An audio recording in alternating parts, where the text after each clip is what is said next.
it's a very small company in the UK, and they've actually their job is to connect patients to health clinics, and they used data from WHO because the WHO data is always incomplete.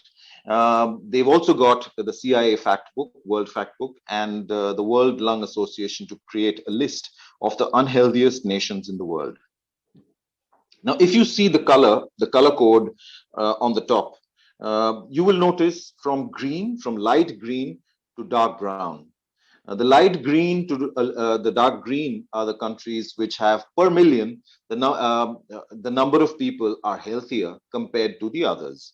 If you see to the right, there are the factors which are considered, and they are the names of the diseases, which are HT meaning hypertension or blood pressure, diabetes, cancer, rheumatoid arthritis, obesity, osteoporosis, multiple sclerosis, dementia, Alzheimer's, all of this. So all these diseases have been considered, and what they've done is a comparison per million per country. And when you do that, then this is the chart that you find. So can you click again, Nick? Yeah. So when you see the color codes, you will see most of the Western countries have dark brown. Why is that? Because they have been pumped with pharmaceutical medication for years now, decades, and maybe centuries.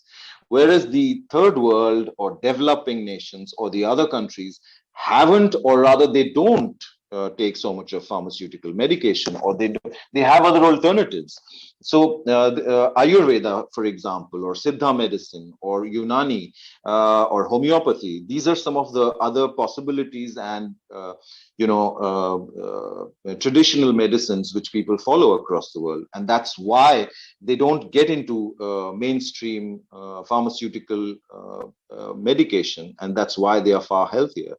They don't want you to know that.